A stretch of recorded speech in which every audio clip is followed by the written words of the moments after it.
Shabbat Shalom. Happy Sabbath. We're thankful that Yah has given us another Shabbat and we can come and worship him. This morning we want to look at the shepherd's covenant flock. The shepherd's covenant flock. Yeshua has made it clear that he has one flock. One flock. And yet we see numerous denominations, churches, assemblies, each of which is letting you know that they are the true church. And therefore, we want to look at this and to see if we can make sense of it and determine what did he mean by having one flock. We know he's a shepherd because David understood this when he said, Yah is my shepherd. I shall not want. Because he makes me to lie down in luscious green pastures. What a shepherd. I remember as a young man, as a goat herder, I would have to get up early in the morning to make sure that my goats would get the dew that comes from, that freshness of the morning. And so David here is letting you know that Yeshua is like that unto him. And so I would like for you to turn with me to the book of Yohanan, chapter 10, because we are going to look at this subject this morning, the one shepherd that we have and the one flock that he has, and make sense of it. Chapter 10 of Yohanan, that's the book of John. Truly, truly, I say to you, he who does not enter through the door into the sheepfold, but climbs up by another way, that one is a thief and a robber. Yeshua wants us to know that the hireling who is in this thing purely for money, he hasn't come through the door. He hasn't walked the right way, and therefore you have no reason to be following such a person. He's a thief and a robber. And now you perhaps can understand why his message is one of prosperity. The prosperity gospel. And so, but he who enters through the door is the shepherd of the sheep. The doorkeeper opens for him, and the sheep hears his voice, and he calls his own sheep by name and leads them out. And when he has brought out his own sheep, he goes before them, and the sheep follow him because they know his voice. Did you hear that? The sheep knows the shepherd's voice. When the shepherd says, we're going to be gathering on a particular day, like the seventh day, the sheep knows the shepherd's voice. The sheep doesn't come on the first day. When the shepherd says we are going to be having the annual Sabbaths, we're going to have Passover, the sheep doesn't think he means Easter. When the shepherd says, you ought not to follow the ways of the heathen and keep Christmas. The sheep knows who is speaking. The sheep knows. And so this morning, there is going to be a litmus test. We're going to be borrowing something this morning from chemistry. You know, a litmus test, it is designed to prove acidity and alkalinity, in the sense that when you pour this thing, the litmus paper, it turns red if it's acidic,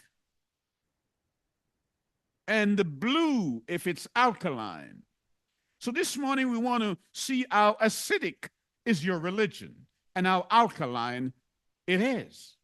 That's the litmus test this morning we're going to be looking at, because Yeshua says he is the shepherd. We don't conjecture about that. And he has one flock. And so the litmus test is the flock's obedience to the shepherd.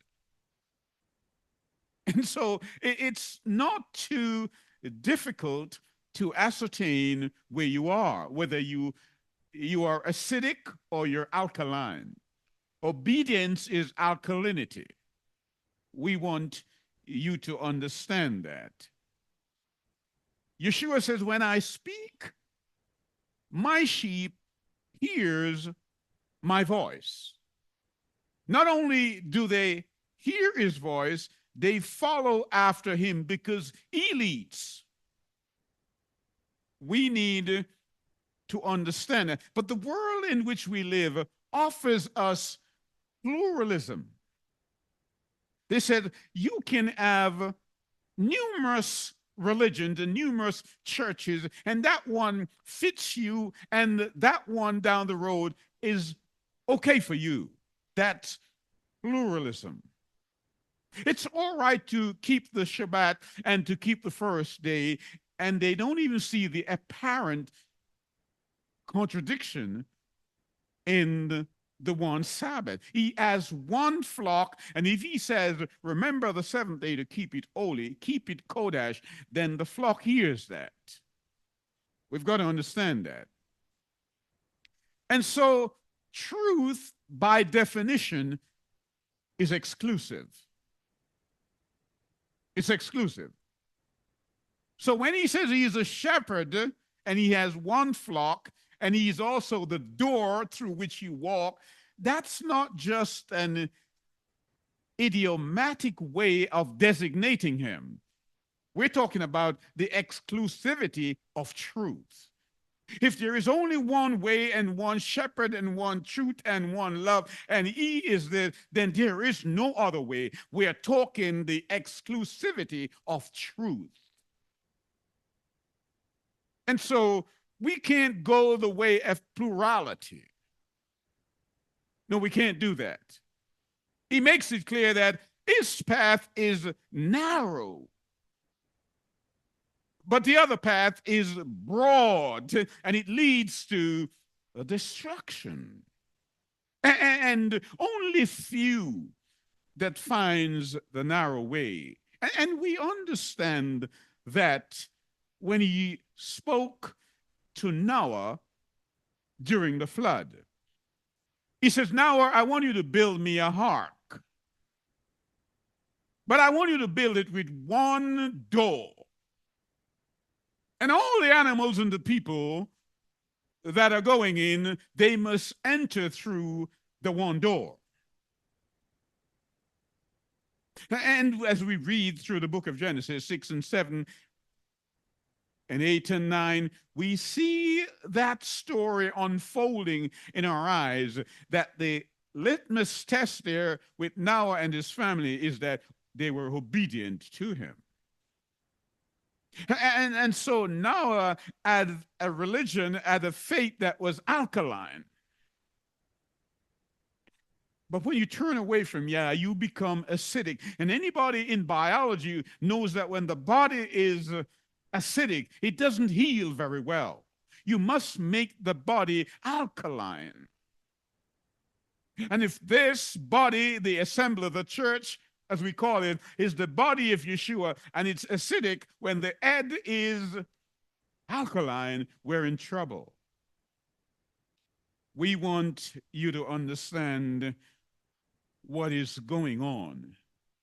And so we intuitively know that we are not here by way of a cosmic accident. We're not. There is a designer, a divine designer who designed us and make us is people. And so this morning, we're going to look at that. Let's read on in chapter 10 of the same book, Yohanan. The word says that, and verse 5, and they shall by no means follow a stranger. They what? They follow a stranger, but shall flee from him, because they do not know the voice of the stranger. When people come, and ministers and bishops, and they teach something that is inconsistent with the word, Isaiah said, if they speak not according to the word, it's because they're in darkness. There's no light in them. Isaiah 8 and verse 20. And Yeshua calls them strangers. They're hirelings. They're hireling, and you ought not to follow them. Yeshua used the figure of speech, but they did not know what he had been saying to them. He's speaking to them, but they did not comprehend. They did not comprehend. Yeshua therefore said to them again, truly, truly, I say to you, I am the door. I am the door of the sheep. You don't come through any other means. This is exclusive. If I am the door and I am the shepherd and you are the sheep, then you follow me. You don't follow what Constantine says. You don't follow what Gregory says. You don't follow what Nero said. You don't follow what the conference said. You follow the word. He that hath an ear to hear, let him hear. And he's letting you know the stench of religion is such that he can't bear it anymore. That kind of false teaching, that's the fungus of the church. Are you with me? There is fungus, religious fungus. And the only way to get rid of that is to disinfect it with truth. Are you with me? And so going that way this morning, we're in search of purity. I am the door. The thief does not come except to steal and to slaughter and to destroy. And I have come that they might possess life and to have it how? In abundant fashion. But I like verse 16. Come with me there. He says, and other sheep I have, which are not of this fold, I have to bring them as well, and they shall hear my voice, and they shall be one flock, one shepherd. Hold it there. The conversation here is that Yeshua is making reference to the group of people that he has, his disciples. These are Israelites. And he's letting you know there are other people elsewhere who are not yet part of this flock, but they must come in. He didn't say the flock must go out. He said, whoever is going to be part of my pasture must come into my pasture. They must come in. Then he sends the disciples and he said, "Go ye and teach all nations what I've commanded you, the intent of which is to make them Israelites." So, what then, you ask, is an Israelite? An Israelite is someone who has accepted the Messiah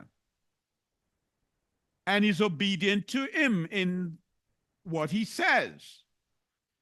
Then you become to him an agent, an apostle who is under covenant of his word. You're under covenant. That's what the relationship is. But sometimes when you talk to people and you examine their conduct, yes, you see them attend the assembly on a Sabbath or on a Sunday whenever they go to church, but the rest of the week, it's like a parenthesis. Something else is happening that bears no resemblance to what was said and what was done on the Sabbath. The life is a parenthesis. And this morning, we want to refute that, because faithful living is a way of life. It's a way of life. So let's look at the book of Exodus. Let's look at the book of Exodus.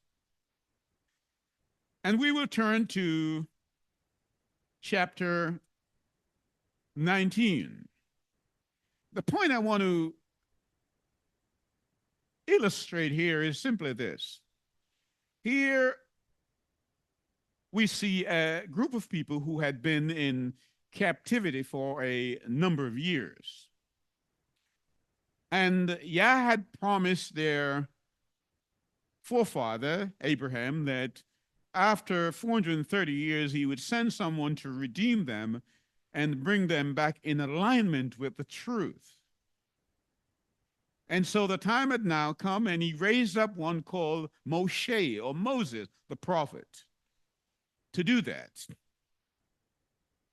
And the word here said, I'm reading from the Septuagint word. As you well know, the Septuagint predates the Masoretic text from which the King James Bible comes by about 1,200 years. The Septuagint was commissioned by Ptolemy Philadelphus II while he was Pharaoh of Egypt. He commissioned it, wrote to Jerusalem, and asked for them to appoint 6 members of each of the 12 tribes, and they did this work. And so it is the original work, so I'm reading from it, and it says, now on the first day, chapter 19 of Shemot, the book of Exodus. Now on the first day of the 3rd month. It doesn't say that in your King James. On the first day of the 3rd month, after the departure of the Israelites out of the land of Egypt, on the very day that they came to the wilderness of Sinai, when they had removed from Raphadim and came to the wilderness of Sinai, and Israel were encamping there before the mount, Moshe went up to the mount of Yah. And Yah called to him out of the mount and said, thus shalt thou say to the house of Jacob, that's Jacob, and announce to the children of Yisrael, you have seen what I have done to the Egyptians, and how I have taken you up as on the wings of an eagle, and brought you to myself. I have taken you up as if you were on the wings of an eagle. Speaking here of the quickness of it. So he's reminding them of what he did. Therefore, if you hearken diligently to my voice, did you hear it? Here's a litmus test. We're going to see these people were coming out of captivity now, who had been in slavery for several years. We're going to see if their faith is alkaline. We're going to see that. He says, now therefore, if you will hearken diligently to my voice and keep my covenant, you shall be to me a peculiar people above all nations. For the whole earth is mine, but as for you, you shall be a royal priesthood and a holy nation. These words thou shalt deliver to the children of Israel. Did you get that? He's here wanting to, listen to what he said. He says, the whole earth is mine, and all that dwells in it is mine. The resources are mine. But as for you, I want to make you a special flock. You are going to be a peculiar flock. And the faith that you derive from this experience is going to be alkaline and not acidic. He wants you to know that. That's the litmus test. If you are obedient to Yah, you are alkaline. You don't keep the Sabbath, the feast days, and you keep all the other pagan days that Constantine put together and then made Christianity a state religion, then your faith, your practice is acidic. You've got to understand that. So he says to this church here, because in Acts chapter 7 and verse 38, we're told this is the church that was in the wilderness. Now, sometimes we make the clinical distinction between the Jewish people and the church. We make that clinical distinction. And I don't know scripturally whether we can dichotomize that at all. And so I am starting here from the historicity of the church. We say this is the church, this is the assembly that was in the wilderness. So if you stay with that, you must say, well, let's understand the principles upon which it was established. And it was established upon obedience. So Yah is saying, if you obey me and keep my commandments, I will make you a different kind of sheep. You will be different from the other people. You will be royal. You will be peculiar. Moses, go and tell them that. Moses went down and spoke to them, and they said, everything that Yah says, we will do and make our faith alkaline. We will do that. And so Moses went up to get the agreement. That's the commandments, the contract, the covenant agreement we call the 10 Commandments. And while he was there, Yah heard sound as if people were making noises believing that they're worshiping. Remember, this flock, this church in the wilderness, he who formed it, established it, the shepherd, says, I only have one flock.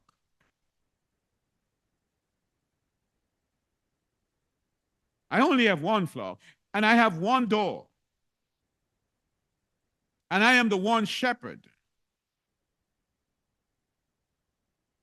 So my question is, why then are you a Baptist? Why are you a Pentecostal? Why are you a Seventh-day Adventist? Why are you a Catholic? Why are you an Episcopalian? Why? He has one flock, and you have numerous denominations that answers admirable to the concept of pluralism. And then not only do you do that, one says, I will keep the Shabbat. Another says, I'll do on the first day of the week. Another says, I'll go on Friday. I'll go on Friday. I'm just showing you the state of the church in comparison to this flock. I'm showing you. And that's why when you read Matthew 25 and he comes, you see what he does? He puts the sheep on the right and the goat on the left. The goats had already formed their character over the years through false worship. But believing they were a sheep.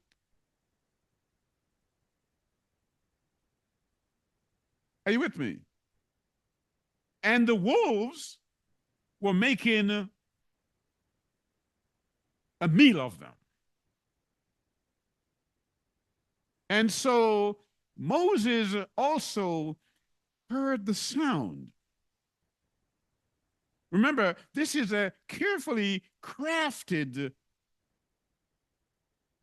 flock.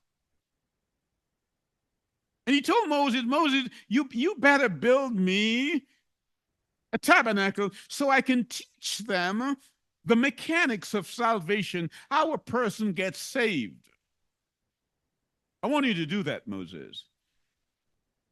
But Moses is in the mountain, and he hears a rumbling sound.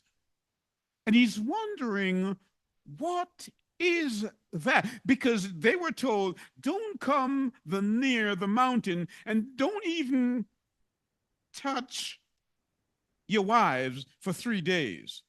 Because this, as you perhaps fathom by now, is on the day of Pentecost.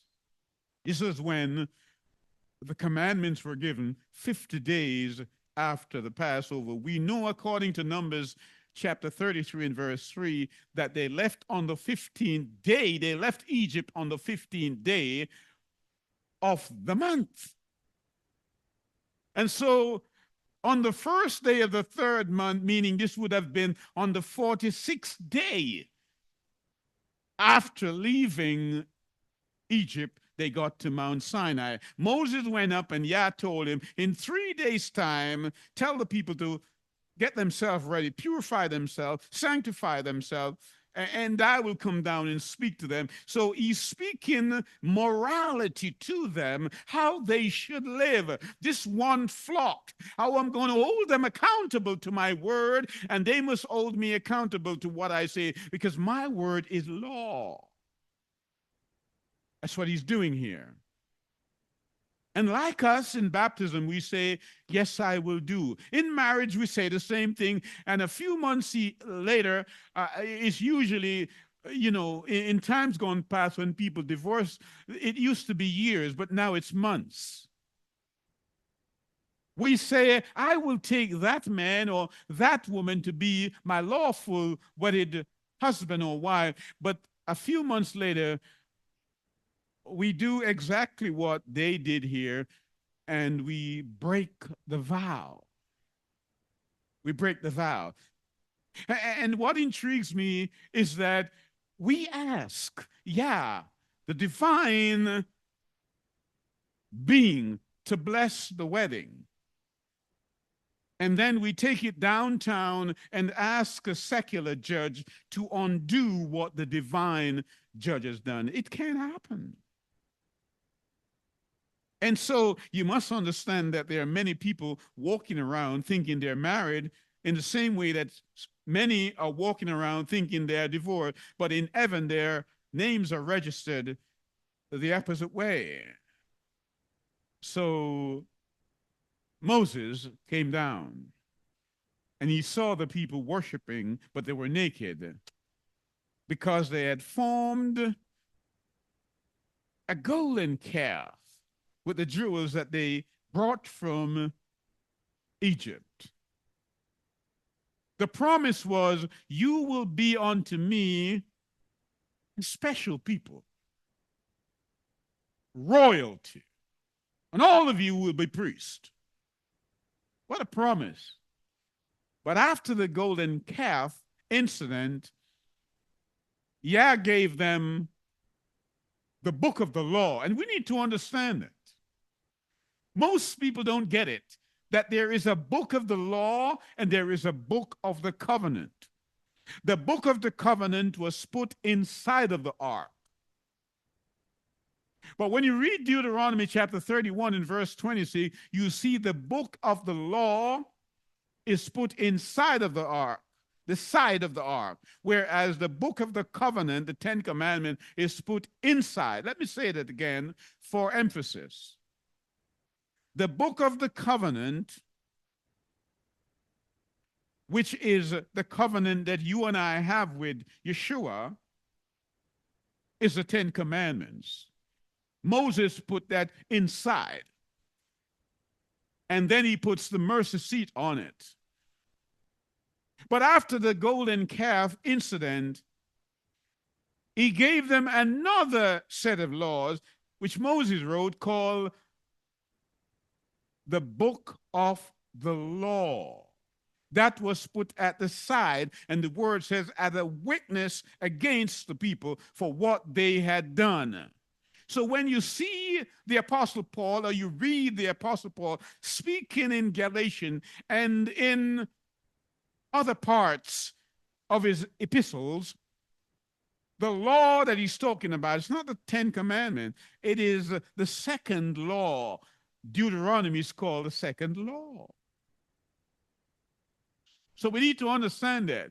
That's why you hear false teachers, those who has made fungus in the church, tell their members that the law is done away with. And some of them are brazen enough to say, well, we don't need to keep the law. We're under grace. But my question to them is simply this: was Noah under grace? The word said Noah found grace. But did Noah find grace because he was disobedient or obedient? What would have happened to Noah had Noah disobeyed Yah and not built a ark? Would he have found grace? So grace is not a license to put away the law, because the word said sin is not imputed if there is no law. You can't sin if there is no law. We need to understand that. So those ministers who are teaching, we are under grace. What grace? Grace leads you to repentance, leads you back to Yah. It's not a license to tell you not to keep his law. And we're going to see that in a minute. So he gave them the Levitical laws and said, this is your schoolmaster. Before that, they didn't have any schoolmaster. They were able to reason and think and do things as Yah said, because they were hearing his voice. This time he said, this is your schoolmaster, and your schoolmaster will lead you to until Yeshua comes. That's why when you read Luke chapter 16 and 16, he says the laws and the prophets were preached up until Johanan, up until John. Now the kingdom. All of the time, he was trying to build a kingdom with these people, but they were not up to it. They were not fit for purpose. They were living in an acidic life, and he wanted an alkaline life. You've got to understand that. And so this flock, they messed up, and I mean badly. And so they were given a second set of laws and told, you got to do all of it, and it will lead you to the Messiah when he comes. I want you to come with me to the same book, but chapter 16 of Exodus. The word says, and the whole congregation of the children of Israel removed from Elim. In your Bible, it says Elim, but in this Septuagint, it is spelled Aileim, Elim. And came to the wilderness of Sin, which is between Elim and Sinai. And on the 15th day of the second month after their coming out of Egypt, all the congregation of the children of Israel murmured. Now, I want to show you something here, and I hope you see it. I went to Sinai first, but I want to come back to when the flock, the church, the assembly that he just newly formed was just 30 days old. I want to show you something. It says 30 days into their experience with Yah, into that covenant experience with him, they murmured against Moses. Against who? Against the people whom Yah had sent to lead them into purer light. People do that today still. They murmured against Moshe and they murmured against Aaron. The Israelites indeed said to them, how that we had died at the hands of Yah in the land of Egypt when we sat by the pots of flesh, meats, and ate bread in plenty. I don't know where they got that from, because they were under strict orders from Pharaoh to even make bricks without straw. So I don't know whether they're being economical here with the truth, as if, they had put weight on because they had eaten so much. That's not true. We don't read that, but they said that, and I'm reading what they said. And so they're saying, we would rather be in Egypt than on our way now to the promised land. So I'm showing you that he had chosen these people to be the one flock. And whoever comes in to the flock will have to practice these things so that their faith can become alkaline. It's one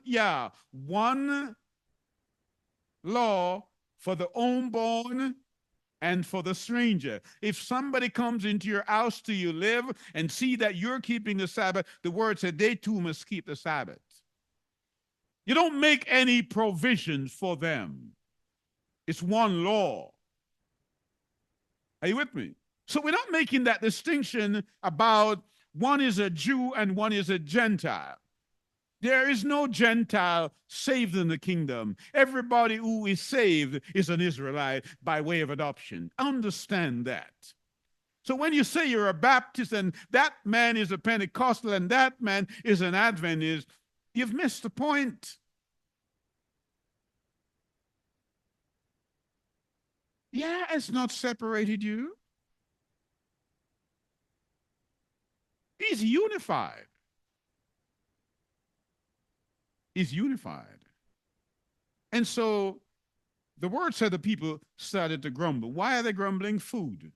He wants to give them angel bread, but they want, you know how it is. They want fast food.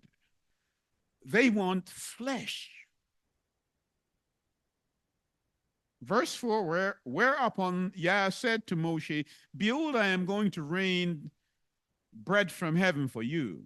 Now, most people would rejoice to hear that bread from heaven is coming, not these people.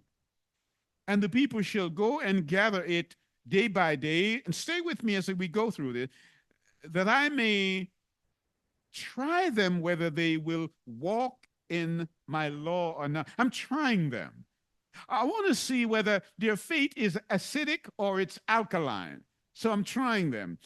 But on the sixth day, they must be provident in respect to what they bring in. It shall be twice as much as they gather daily. So they murmured on the 15th day. They want flesh. Yes, said, I'm going to rain bread down for you.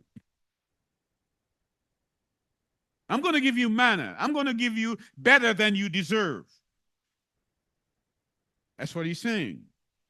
And he said, you must go out daily and you collect it. And on the Friday, the sixth day of the week, you collect a double portion. Don't go out on the Sabbath. Don't walk on my Sabbath. These are holy hours. Don't go shopping on the Shabbat. Don't take your car to do work on the Shabbat. Don't do that. Don't go to the marketplace on the Shabbat. Don't go playing golf or soccer on the Shabbat. That's not allowed, says Yah. And when you do that, what you're saying, your faith, your belief is acidic. Don't do that. Don't do it. I'm going to treat you so well, I'm going to give you manna from heaven. Understand where I'm going with this, because Yeshua is the real bread. When you read John chapter 8, he said, I am the bread of life. But he was giving them a foretaste of what it would be in the millennium when we eat that bread. That's what he's doing. But they said, we don't want that. We want flesh. So he makes a deal with them, so to speak. He says, all right, this is your last night of flesh. The night of the 15th. This is 30 days into their walk with Yah, away from slavery. They're now independent. How many people you see say they are independent, but yet they don't have the will to be responsible, to do what is right? They don't want to be held accountable. Oh, I want to be baptized, say some of them, but I don't want you to take me in a place and I'm having to follow rules. Well, Yah is a Yah of order. I would have you know. He has commandments. He has principles. And if you come into his house, you got to do as he says. Well, I'm not going to cover my head because my hair is my beauty. So they say. Paul says it would be better for you to shave it off than not to cover it, because the angels, even they veil their faces. Are you with me? But they don't want that kind of rules. They want to dress like the people who dressed at Mount Sinai.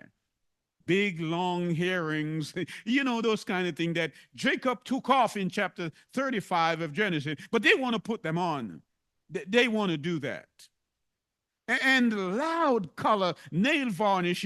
I don't know where they're going. Yah said, in vain do they worship me. Moses, go down and tell them that that's not acceptable. Tell them, Moses. And moreover, none of them are going to be priests. None. I'll just give them one priest, the Aaronic order. In fact, what I had in mind for them, that everybody would have been priests, but now only one. And that one priest must come from the family of Aaron. You see the difference? The book of the covenant, the Ten Commandments, says that is the Melchizedek order. It says everybody will be a priest. The Aaronic order says only one man will be a priest. But when Yeshua comes, He flipped the script. He says, we're all now priests. Now, here is a point I really wanted to make. So he says, the last night you're going to eat flesh is the night of the 15th. I want you to go out and count the days. 6 days. The 16th, the 17th, the 18th, the 19th, the 20th, and the 21st. All these 6 days you must go out and pick up manna. Pick up a double portion on the 21st because the 22nd is a Sabbath. So what we see here, if we're really reading and understanding, comprehending the word, the 15th day was a Sabbath and the 22nd day was a Sabbath. And the 6 days fell between those two Sabbaths. Why is this so significant? Why is it so imperative? Because Yah came down in Mount Sinai and he spoke in the imperative mood. It's a command. Are you with me? Are you with me? He spoke in the imperative mood, saying, thou shalt. I am speaking in the indicative mood. All I'm giving you is fact. I'm just outlining the facts. So the indicative refers to the imperative. He says, go out on the 16th, which is the first day of the week, and start collecting manna. Are you with me? Here's a point, though. They have not yet reached Mount Sinai. This is only 30 days in their journey. And Yah is expecting them to keep the Sabbath. And they have not yet received the 10 Commandments at Mount Sinai. That's why I started earlier from chapter 19. This is 30 days, and Yah is saying, don't go out on the Sabbath, meaning the Sabbath existed long before them. Are you with me? Yah wants them to keep the Sabbath. Verse 26 says, 6 days you shall gather it, but on the 7th day, which is the Sabbath, in it there shall be none. So when you hear people say, well, the Sabbath was for the Jews, what are they saying? Well, let's answer them. Let's answer them. Come with me to Exodus chapter 12, and we will look at verse 38. Shemot chapter 12 and verse 38 says, and there went up with them a mixed multitude, with flocks and herds and cattle in great abundance. Mixed multitude? What does he mean, a mixed multitude? What does it mean? Some say, well, these were Egyptians, and some were just visitors, and these were not Israelites. They were mixed multitude.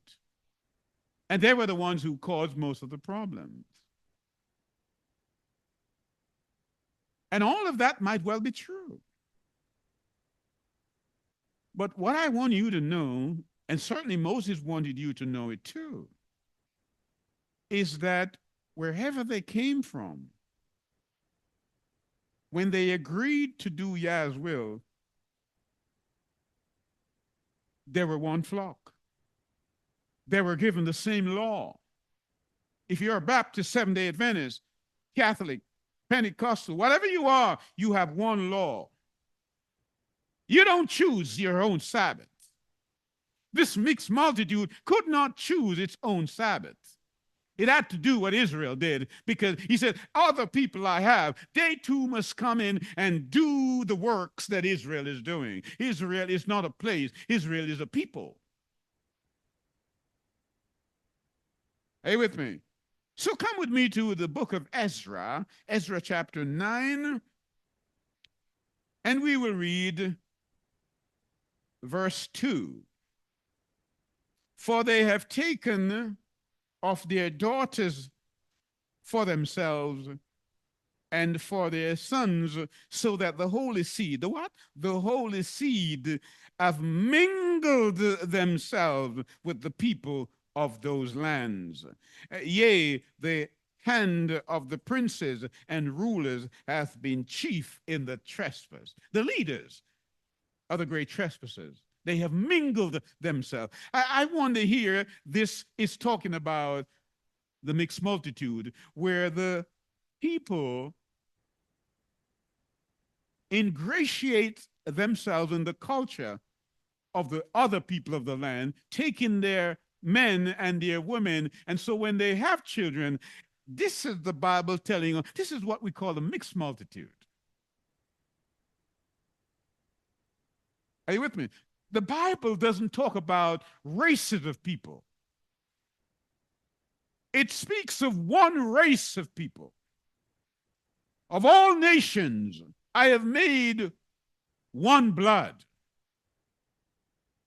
It's the sociologists who have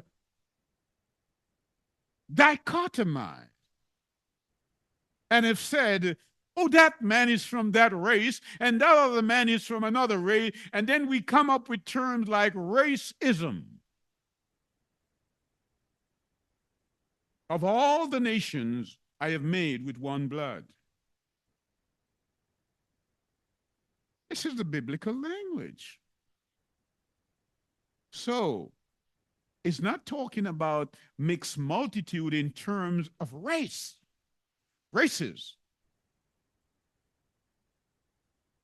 but more so in terms of the intermingling. Today, maybe we might well say, well, and people say that, oh, you know, is a mixed race.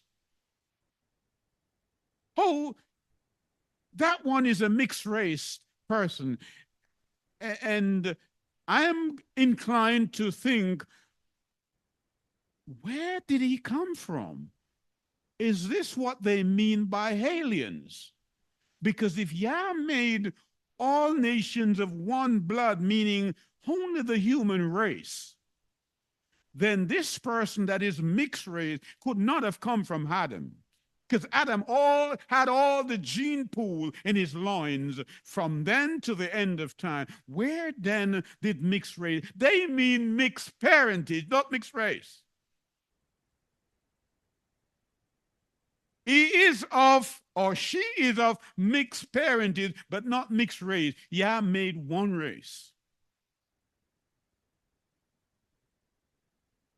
So having made that point, that once they started to walk in the same flock and following by night the fire and the cloud in the day, they were one flock.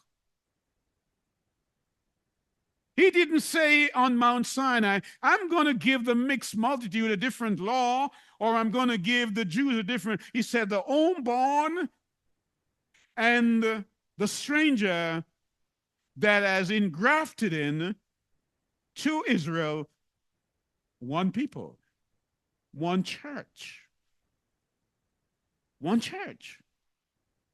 doctrine.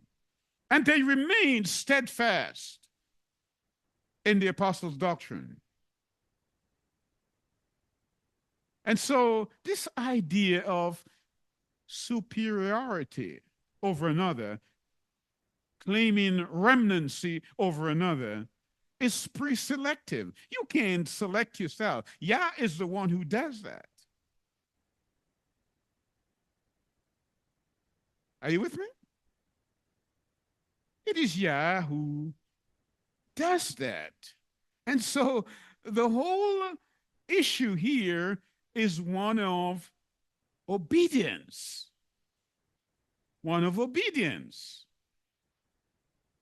And so prior to Mount Sinai and subsequent to Mount Sinai, the Sabbath must be kept. Very clear. And let me address those who keep the Sabbath. Well, let me say it a different way. Those who attend church on the Sabbath, but don't keep the feast days. Listen to Yah. Come with me to Leviticus chapter 23. And Yahweh spake to Moshe, saying, Speak unto the children of Yisrael, and say unto them concerning the feast of Yahweh, which he shall proclaim to be holy convocation. Even these are my feast. Listen to me. Leviticus chapter 23. Yah is about to outline to Moses, and the children of Israel, which now includes the mixed multitude. Whether they are Egyptians or whether it is defined by way of mixed marriage, they are now one people. There were no Baptist, Pentecostal, Seventh-day Adventists. It's one flock. One flock. In Yeshua is the one door. Are you with me? He is the truth, the way, and the life.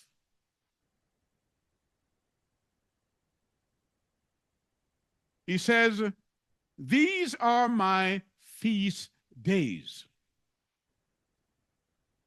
6 days shall work be done, but the seventh day is the Sabbath of rest and holy convocation. Ye shall do no work therein. It is the Sabbath of Yahweh in all your dwellings. Did you get that? Yah says the seventh day Sabbath is the first of all the feast days. But even the Sabbath keepers, many of them say, well, we don't keep the feast days. Yah says the Sabbath is a feast days, is a feast day. Are you with me? And how could you, Yah having outlined the feast days, he says the Sabbath is a feast day. He says Passover is a feast day. Feast of Weeks, Tabernacle, trumpets, first fruit. He said, I want you to keep all of them. And he puts them in a bundle here. You come in and you do your cherry picking. You pick out the seventh-day Sabbath and you leave the rest. Why are you being so particular? He said you ought to be peculiar, but not particular. Are you with me?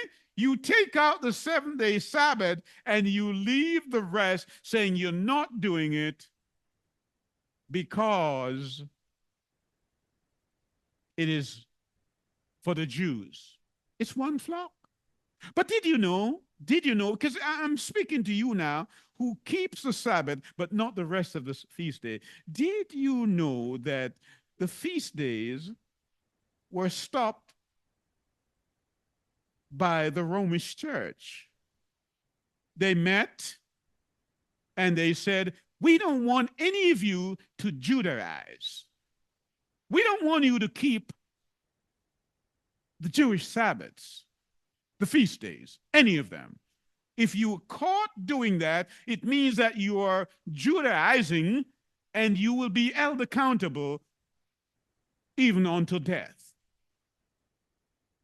And then when that happened and Constantine came in, he merged the Babylonian practices with those of Christianity, and Christianity became a state religion. So you who are drinking downstream And the liquid here is false doctrine. Are you with me? You're drinking downstream. But if you went upstream in Ephesus, where the water was clean, everybody, the first assembly, kept all the feast days. You sometimes see Paul in the word here scurrying to get to Jerusalem to keep the feast. Yeshua himself, on the day that he ascended in Acts chapter 1, he told them, he says, tarry here. This is on the 40th day after he was crucified. He says, tarry here in Jerusalem, because in 10 days' time, which is the 50th day, the Ruach is coming. So they went into the upper room and they prepared themselves, and the Ruach came, and the word says 3,000 people were saved on that day. Now let's go back, because in chapter 19 of Shemot, Exodus, 3,000 people lost their lives. Why? Because they disobeyed. But in Acts chapter 2, 3,000 were saved. Why? Because their faith was alkaline. So Yah balances the book. That's what he did. And you, Sabbath keeper, who say you're not keeping it, based purely on the fact that you're ignorant, and I don't mean that disrespectfully, ignorant of the fact that you're not doing it because you're drinking downstream, because Constantine changed it, and you did not even bother to check out the fact. You didn't check it out. You did not show yourself approved unto Yah. You cannot handle the word. You're not a workman. Are you with me? You've got to understand that. So we understand in the book of Bereshit, chapter 10, that Nimrod, the son of Cush, was the first global king, dictator of the world. That's what the word says. He was a great hunter. And his wife, Semiramis, had a son called Tammuz. And so when Yah recognized that the Babylonian religion had crept into the assembly in Jerusalem, and you better read chapter 8 of Ezekiel, he says, I see the women, symbolic of the churches. I see the women weeping for Tammuz. Weeping for Tammuz. Because Tammuz was considered to be this supernatural child that was going to come and rule, trying to blot out he who is to come, the real son, Yeshua, based on Revelation chapter 12. So Tammuz is where we get this worship of Christmas. And so Rome brought all these things into play, and they came downstream in the churches, particularly in the Reformation, and it didn't matter what label you wore, your doctrine was the same. Your doctrine was the same. And therefore, when you say you're going to keep the 7-day Sabbath, but not the rest of them, you then invoke James 2:10. James 2:10. He said, if you offend in one point, you're guilty of all of them. So don't think you're sitting pretty because you were in church attending to the service on this day. No, he said you must do all of them. That's the order of Melchizedek. Your religion is moving towards entropy. It's losing its zeal. It's losing its creative zeal. You've got to understand it. And I don't care how well you packaged it or how well your pastor waxes lyrically each week. If it's not done according to the word, there is no light in it. Come now, he said, let's reason together. Because your sins are like scarlet, but I can wash them and make them clean. I can do that. And so he wants you to do that. And we therefore need to look at the book called Ephesians. Should we not? We owe it to ourselves to pay some attention to the book of Ephesians, because Paul had an issue with these people. And we're going to dilate a little on chapter 2. Chapter 2 of Ephesians, the word says, and you hath he quickened who were dead in trespass and sin. I'm still dealing with the one flock. Paul is saying there was a time when you did not belong to Israel. You were outside. You were not walking through the door, the one door. You were not doing that. You were like an appendage. You were an addendum to the faith. And many today are simply that. It doesn't matter what church you belong to. If you're not being obedient to Yah, you are an addendum to the faith. You are an appendix. Even now, doctors don't know what the appendix is for. And sometimes they pull it out. Are you with me? You don't want to be an appendix. But Paul is letting you know, at least to this group, you were like that at one time. Wherein in the time past, you walked according to the course of the world. You were influenced by the culture. You dealt with pluralism. You had no principles. Are you with me? You didn't walk according to the morality that Yah spoke on Mount Sinai. Your worship was like those who worship the golden calf.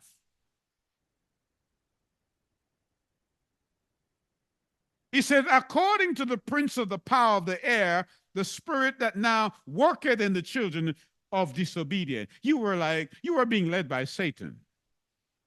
Well, it's obvious if you're not following Yah, you're being led by somebody else. There are two forces. We talked about on Wednesday, didn't we? If you think that you are a cosmic accident,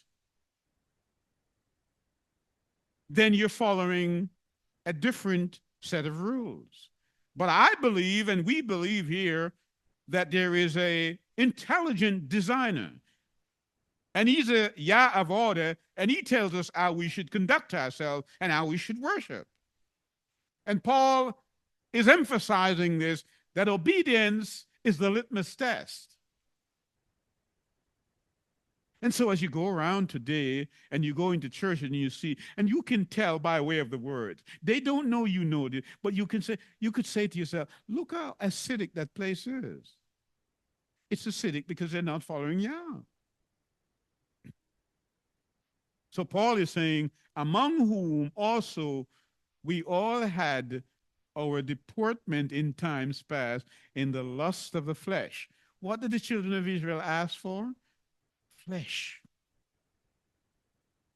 Symbolizing carnality. Fulfilling the desires of the flesh and of the mind, and were by nature the children of wrath, even as others. The mind They had lost it. Their thinking wasn't straight. It was being fed from a feeder position designed by Satan so that they lose their salvation. That's what it is. Verse 4, but Yahweh, who is rich in mercy, for his great love wherewith he loved us, even when we were dead in sin, hath quickened us together with the Messiah. By grace he has saved. By what? Grace. Now, people read this and say, see, we're saved by grace. We don't have to keep the law. But you remember what we studied in, the 19th chapter of Exodus. Remember we said it? We said that there is a book of the law and there is a book of the covenant. You're always going to be on the covenant with Yah. All right? So when people see grace, they say, we don't have to keep the law. No, that's what he said. Verse 6, and hath raised us up together and made us sit together in heavenly places in Yeshua the Messiah, that in the ages to come he might show the exceeding riches of his grace and his kindness towards us through Yeshua the Messiah. For by grace are ye saved, right? Through faith. Did you hear that? They tell you, we are saved by grace. And you ought to say, well, what about your faith? Faith is a verb. You're not just saved abstractly. It requires something from you. Obedience. And how do you measure obedience? By what you do. Love is not abstract, is it? Oh, he says he loved me. He tells me all the time that he loved me, but he never remembers our wedding anniversary. Shallow talk, isn't it? Shallow talk. For by grace are you saved through faith, and not of yourself. It is a gift of Yahweh. Not by works, lest any man should boast. You can't work your way into salvation. We know that. But because you are saved, you do good works. You can't say, I'm saved and do nothing. There are no idlers in the kingdom. You can't idle yourself away. Are you with me? Oh, I rested today because I stayed at home and I slept all day. You think that's what the Sabbath is for? Well, I worked all week. Well, let me ask you. The word said that Adam was made on the 6th day. Adam was made on the 6th day. He was created. The next day was Sabbath. What work did Adam do? Are you telling me that he was tired? No. So it's more than that physical rest, isn't it? We've got to understand that. For we are his workmanship, created in Yeshua the Messiah, unto good work. You hear that? You are saved to do good works. You don't do good works to be saved, but you do good work when you are saved. We've got to understand that. So again, we go back to those shepherds who are driving the people away with foolishness because they're not preaching the word. Are you with me? So Yah wants us to know, wherefore remember that ye being in times past, you were Edens. I'm reading from verse 11, and I'm reading from the book of Ephesians, chapter 2. Verse 11 says, wherefore remember. Paul is asking them to reflect, and perhaps pensively. Are you with me? That you being in times past, can you remember what you were in your days of Edenism? In the flesh, who called uncircumcision by that which is called circumcision in the flesh made by hand. He's saying the Jews used to call you uncircumcised because your heart was dreadful, it was rebellious, it was distinctively unclean. Do you remember that? He's reminding them that at that time you were without Messiah. You didn't have Messiah. Being aliens from the commonwealth of Israel. You were not part of the commonwealth of Israel. You were outside because you were not under covenant with him.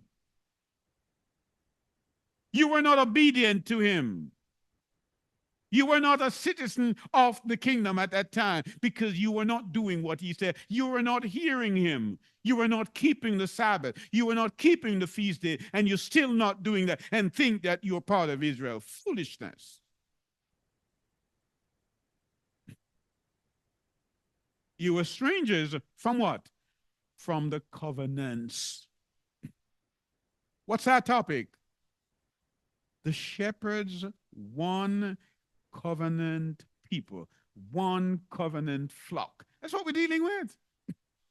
And Paul is reminding the Ephesians, at one time, you were not part of that covenant. You were outside of Israel. So when you come into Israel, you start to do what Yah said, and that's obedient. The alkalinity of your faith brings you into covenant with him. But now in Yeshua, the Messiah, ye are formerly were far off. You who were formerly far off from him are made nigh by the blood of the Messiah. What brings you into covenant? The blood of the Messiah and obedience to him, not your denomination. It's not the label you put on it, it's your obedience to him. For he is our peace, who hath made both one and hath broken down the middle wall of partition between us. Did you hear that? Paul, the apostle, is a Jew. He made it known that he's a creme de la creme. He's from the tribe of Benjamin. He's saying, I'm a Jew of Jews. He belongs in the house of David because what? He's in the southern part. He says, I am a Jew. He says, there's no middle wall between the Jew and the Gentile. Everybody who comes in and accepts Yeshua is an Israelite. So when you say, oh, that's for the Jews, you are saying implicitly that you are a Gentile, and a Gentile is an unbeliever. You speak foolishly. And that's why Hosea spoke about you. And chapter 4 and verse 8, my people, they are what? Destroyed. Why? Because they are ignorant. They have no knowledge. They cannot even trace the epistemology of their faith. They can't do that. They don't know it. They think it comes from the church. And so they listen to the bishop and they listen to the priest, and the conference is the appellate court. No, no, no. 1,000 times no. It's Yeshua. It's Yeshua. And so we want you to know that the word says, come with me to Jeremiah chapter 31, and we will read from verse 31. Behold, the days come, saith Yahweh, I will make a new covenant with the house of Israel and with the house of Yehudah, not according to the covenant that I made with their fathers in the day that I took them by the hand to bring them out of Egypt. No, that's not the kind of covenant I'm going to make with them. Which my covenant they break, although I am an husband unto them, saith Yahweh, but this shall be the covenant that I will make with the house of Israel after those days, saying, yeah, I will put my law in their inward parts and write it on their hearts, and will be their Yah, and they shall be my people. Well, let's hold it there, because a question emerges from this.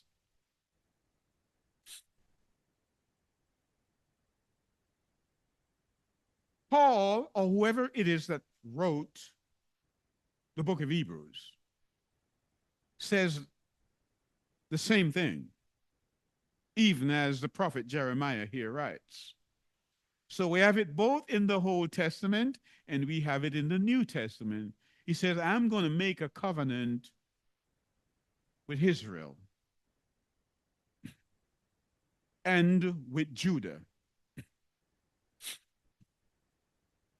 So preachers, some of them, hirelings, will tell you, oh, this is talking about the Jews. So the question that emerges is, if Yah is only making a covenant with the Jews, what about the church? You have to be in covenant with Yah to be saved. Wow. Hold it, church. Hold it, pastor. Hold it, bishop. Please answer your congregation. If Yahweh is making a covenant only with Israel and the church is not part of that covenant, how then can the church be saved? Juxtapose that thought against what Yeshua said in John chapter 10 and verse 16. He said, I have one flock, and I have sent my disciples out to teach all nations what I have commanded them to teach, that when they raise up assemblies, any part of the world, it will be in unity with what I preach and what I teach. One flock, because I am the only door. Are you with me? And we read in Matthew chapter 25, it says, the kingdom is like unto 10 virgins who had lamps, but not all of them had oil. They didn't all have the Ruach, the Holy Spirit. They did not all have the Ruach HaKodesh, so they did not understand things, because the Holy Spirit is a teacher. And he teaches you not some truth, all truth. So he says, they were there waiting for the bridegroom to come. And they all fell asleep. Isn't that what he says? But when they heard, when? At midnight, when there is gross darkness in the land, they woke up, and 50% of them did not have any oil. And they went to those who had oil and asked for oil.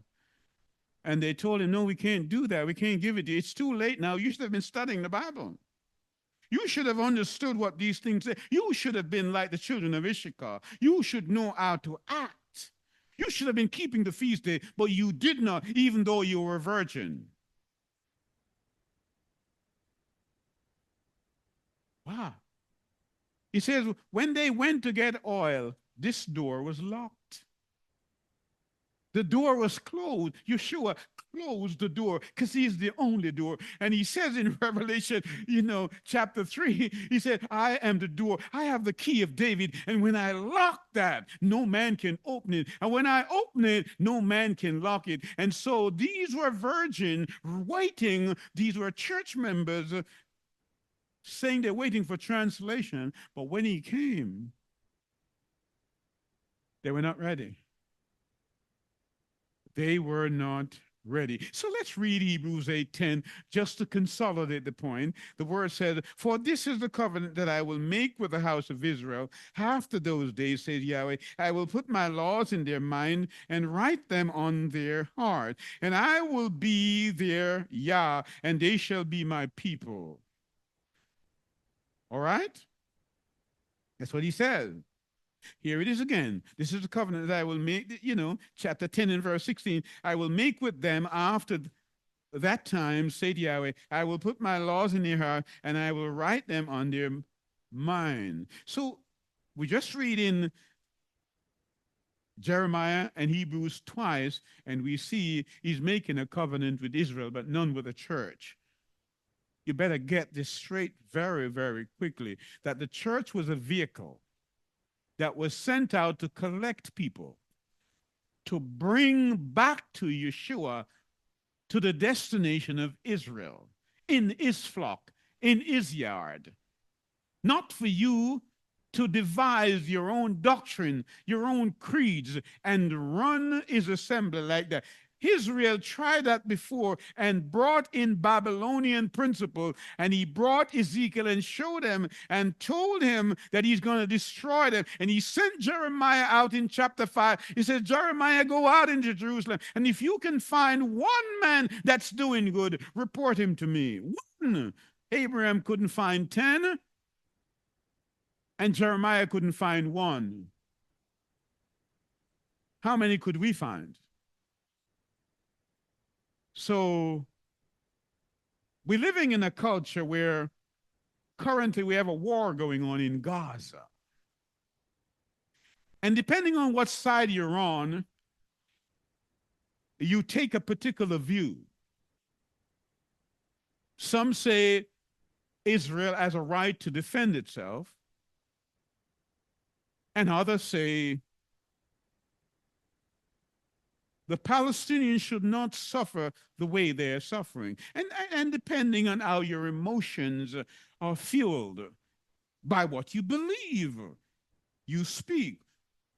But nobody asks, what does Yah say? And both sides will claim that Abraham is their father. Even as Christianity, like an umpire, watching a game of war, saying, Abraham is our father too. So we have Christianity, we have Islam, and we have Judaism, all three saying Abraham is our father. So what's the litmus test on that? Let's find out who is the most acidic and the most alkaline. So in order to ascertain that, we really have to go to Galatians 3:29. Because Paul here writes, if you be in Messiah, if you be in Yeshua, then and only then are you Abraham's seed. Only then might you be able to call Abraham your father. Are you with me? And that's why this morning I decided that I would go down to that place where they issue birth certificates. And as I went through and I spoke to the person issuing the certificate, the Holy Spirit, he said, Abraham has been given children that are not his. Because for him to be the father of those children must be in Messiah. If you are not in Messiah, you are not Abraham's children, because before Abraham was, Yeshua, I am. He pre-existed. So he says, you watch the theme? I have one flock. One flock. And so the discordant view is that Abraham is everybody's father. No, the word qualifies it. It says, if you be in Yeshua, Amashiach, only then will you get child support. That's what he says. Abraham is not entitled to pay you child support when you're not in Yeshua. And so people are fighting. People are fighting. Are you with me? We are sons by adoption.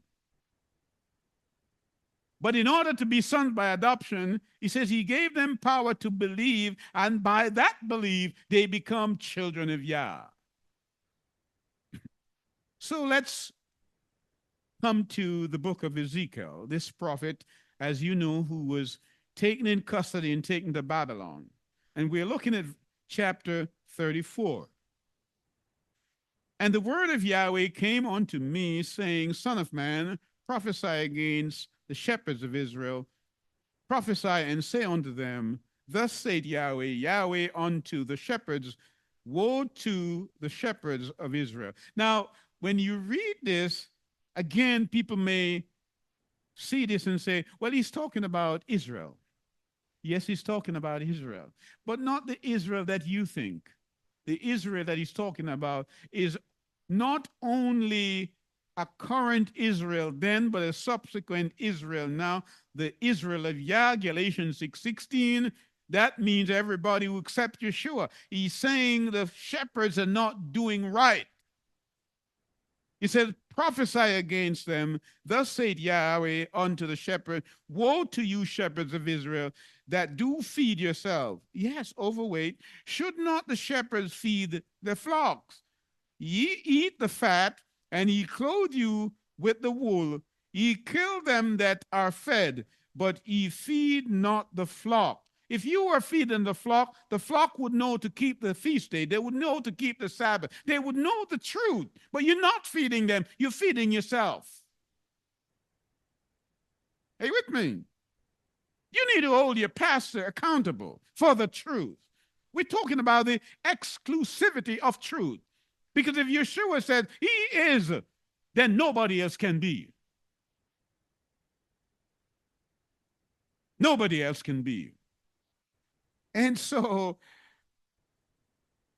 it says in verse 6, my sheep wandered through all the mountains and up on the high hill. Yea, my flock was scattered upon all the faces of the earth, and none did search after them. And so you hear a person say, well, you know, I used to be a Jehovah's Witness, and now I'm a Baptist, but I changed the other day, and I'm now a Pentecostal. They're wandering all over the place, and because they don't know who they are. They have no shepherd, and they're jumping from pastor to pastor. They're jumping from church to church and from bishop to bishop, and they don't know it's one flock. They do not know. And so we're going to have to bring this thing together because, you know, we could go on all day. And I don't mean just a 24-hour day. We're going to do this, but we're going to do it in the celestial time, in the millennium. But let's bring it to a close. Let's bring it to a close. Come with me to Revelation 3. Revelation 3. And verse 7, and to the messenger of the assembly of Philadelphia write, these things said he that is holy, he that is true, he that hath the key of David, he that openeth and no man shutteth, because he's a door, and shutteth and no man openeth. I know thy works. Behold, I have set before thee an open door. He said, walk in me. Did you hear that? He said, walk in me by way of truth. Walk. You don't have to be led by a pastor or a deacon or a bishop or a priest. Walk in me. I'm the open door. And no man can shut it. Did you hear that? What an authority given to us to think for ourselves. Sometimes when people hear you think and you read and you understand, they think it becomes almost cruel to them.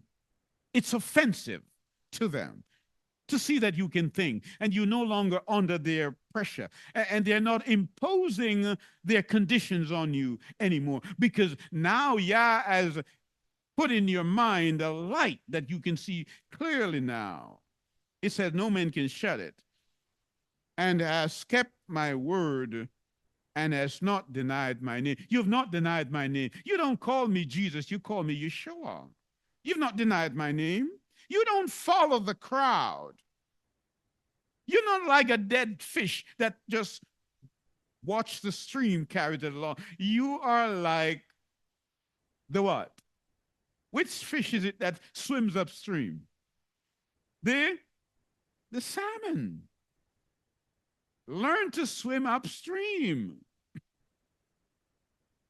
But verse 9 says, behold, I will make them a synagogue of Satan, which say they are Jews and not, but do lie. They tell lies. Behold, I will make them to come and worship before thy feet, and to know that I have loved thee.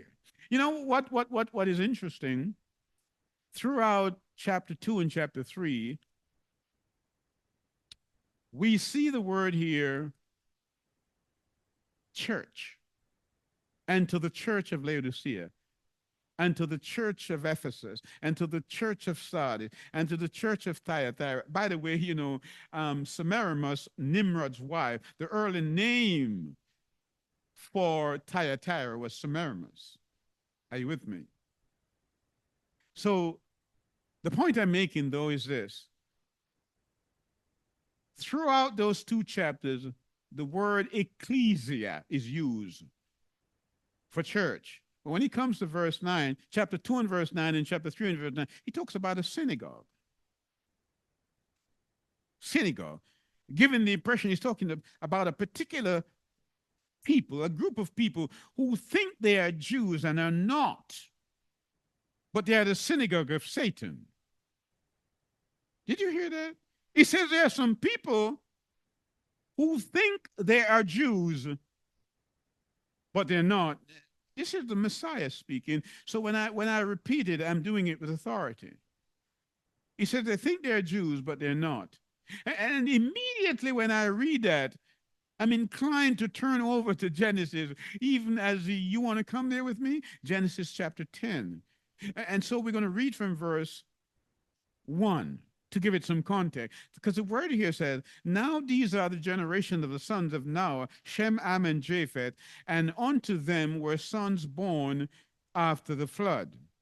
And the sons of Japheth, Gomer and Magog, and Madai and Javan, that's Greece, and Tubal and Meshach and Tyre, and the sons of Gomer, Ashkenaz, and Ripath and Togarmah. So Moses here is writing, do you believe in Moses? That's the same question, that Yeshua asked the Pharisee. Do you believe in Moses? Because if you believe in Moses, you believe in me, says Yeshua in Luke chapter 24, as we read the other night. So Moses here is writing. So Yeshua is quoting Moses as an authority for what Moses wrote. So you better believe Moses, because if you don't believe Moses, you won't believe Messiah.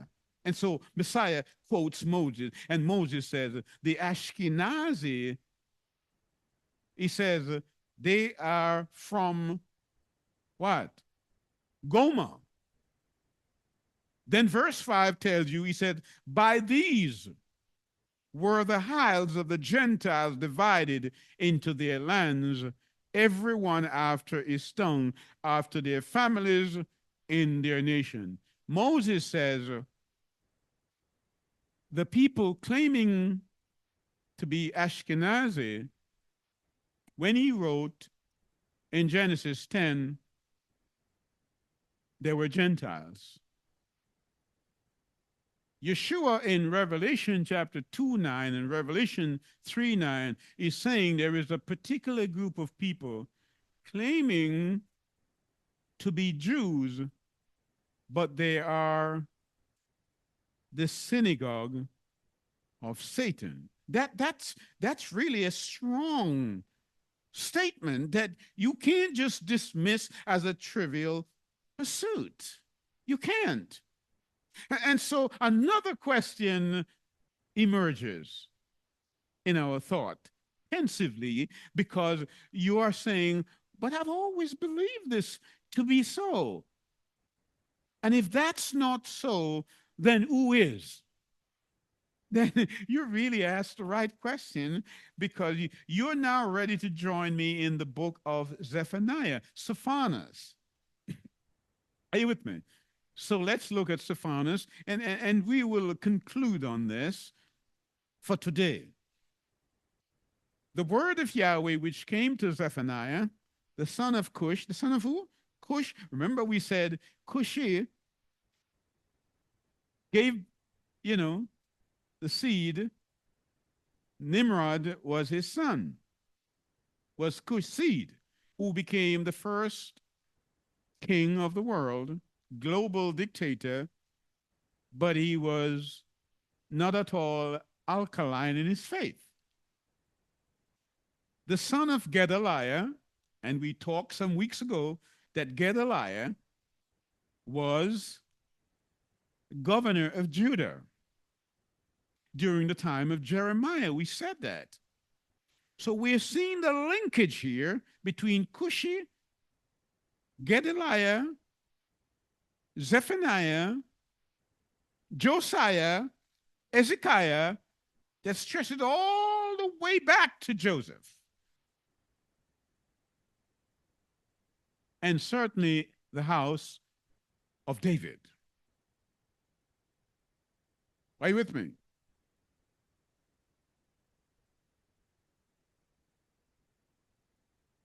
And so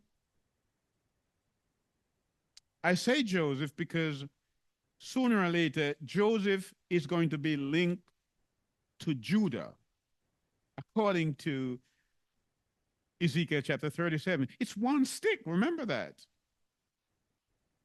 So Israel and Judah are going to come together.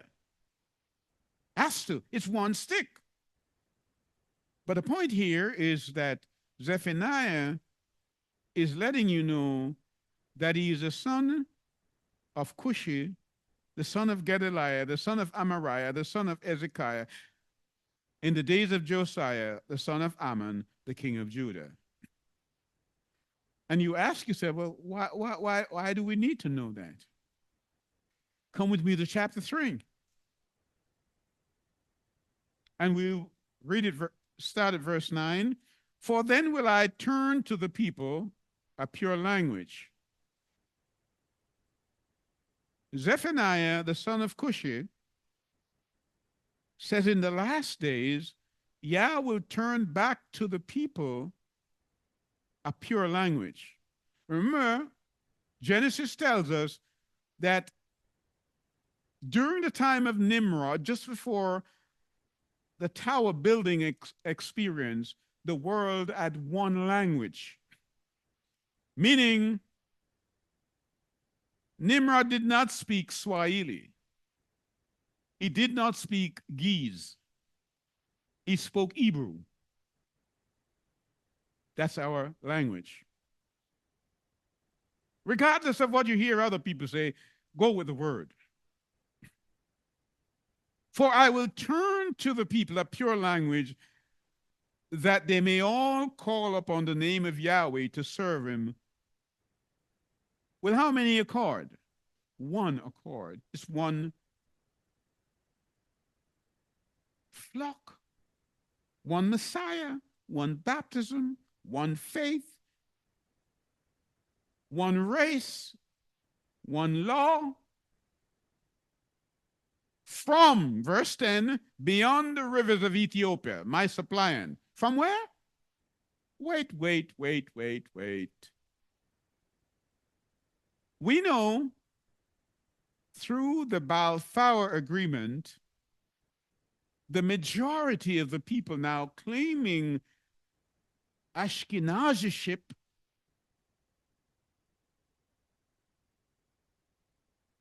were brought from Europe. We know that. Nothing wrong with that. But Moses says, Ashkenazi, from them came the Gentiles.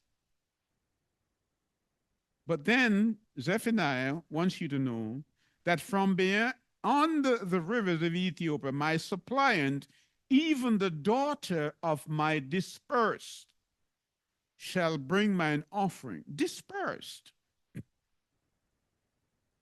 connotes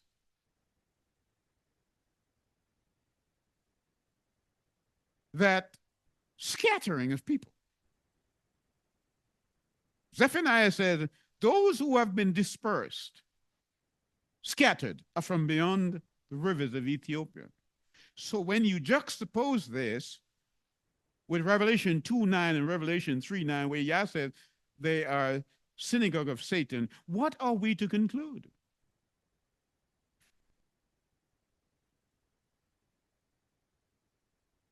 And of course, you understand why the Ethiopian eunuch was in Gaza. Because he had come to find out whether it was true that the Messiah had come. There were no telephones there, perhaps you well know that, and no text, no WhatsApp. So he traveled with a retinue of people.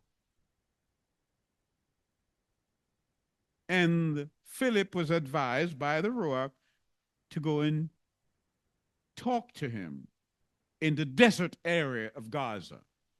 It's been made a desert again by bombs. And I'm asking you the question, if it was a desert, where did water come from? And after a dialogue with Philip, he wanted to know, who is this that is being spoken of in the book of Isaiah? And Philip said, it's the Messiah. This is he. And he wanted to know from Philip, well, why are you waiting? There's water. Just do what you have to do. And the word said he was baptized. This chancellor of the exchequer, who served in the courts of Queen Candace, stretched and traced his lineage all the way back to King David. Yeshua says that lineage, will bring his offering back. What's the offering? 10 Commandments that we read about in chapter 19 of Exodus. You didn't know, did you? There is an Exodus going on. Jeremiah chapter 16 and verse 14. Jeremiah said the second Exodus that is taking place now, where people are coming to understand who they are, that they're not the Gentiles that others have told them. You got to tell your own history, because people have written your history and they have written it you out of it. We got to write our own history. And Yah has given us all that we need to know.